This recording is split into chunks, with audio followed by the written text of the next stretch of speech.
আজ বিকাশ সম্পর্কে কিছু গুরুত্বপূর্ণ কিছু কথা বলবো। আসলে ইদানিং বেশি হইতেছে এই জিনিসটা।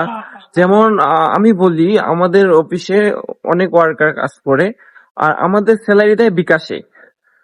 আর বিকাশে সামনের মাসে বিকাশে দেওয়ার পর কিছুক্ষণ পর টাকা উধাও, মানে 5 জনকার টাকা উধাও।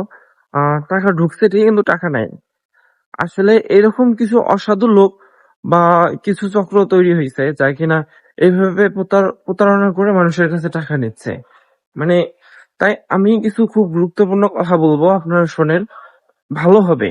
আসলে না হলে আপনাদের কষ্টের টাকা অন্যজন হাতিয়ে নিয়ে যেতে পারে।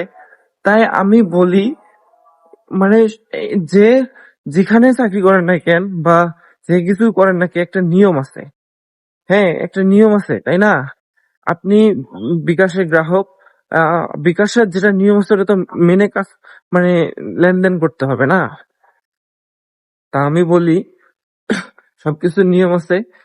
বিকাশ ব্যবহার করার নিয়ম আছে। কেউ যদি আপনাকে ফোন দেয়, যদি বলে যে এটা করেন ওটা করেন, করবেন না ভাই।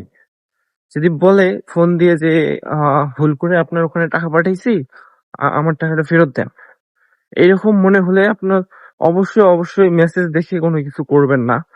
মেসেজ তারা এমনিতে ভুয়া মেসেজ দিতে পারে।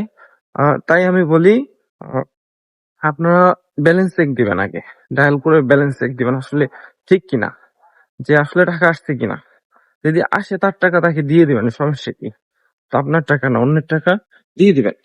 আর কোনো যদি আপনাকে লিঙ্ক পাঠায়, লিঙ্কে কখনো চাপ দিবেন না, তাহলে আপনার কষ্টের টাকা অন্যজনকার কাছে চলে যেতে পারে। লিঙ্কে চাপ দিবেন না। প্লাস যদি কেউ ফোন দিয়ে বলে যে আপনার ফোনে একটা ভেরিফিকেশন কোড দিছে, ভেরিফিকেশন কোডটা দেন, বা আপনার বিকাশের সমস্যা এটা দেন, দিবেন না। বা যদি বলে যে এটা চাপ দেন, এত এত চাপ দেন, ডায়াল করেন, তাও দিবেন না ভাই। তাহলে আপনার কষ্টের টাকা চলে যেতে পারে অন্যের হাতে। আবার কোনো এজেন্টের কাছে গিয়ে তাদের কাছে পাসওয়ার্ড বলবেন না, কাউরে বলবেন না, যতই কাছের লোক হোক না কেন বলবেন না। বললে ভাই আপনার প্রবলেম হয়ে যেতে পারে, আপনার কষ্টের টাকা অন্যজন হাতিয়ে নিতে পারে। তাই আমি বলি, আহ পাসওয়ার্ডটা খুব সুরক্ষিত। আর যেগুলা নিয়ম আছে বিকাশের, এগুলা মেনে কাজ করলে কখনোই আপনার টাকা অন্যজন হাতিয়ে নিয়ে যেতে পারবে না।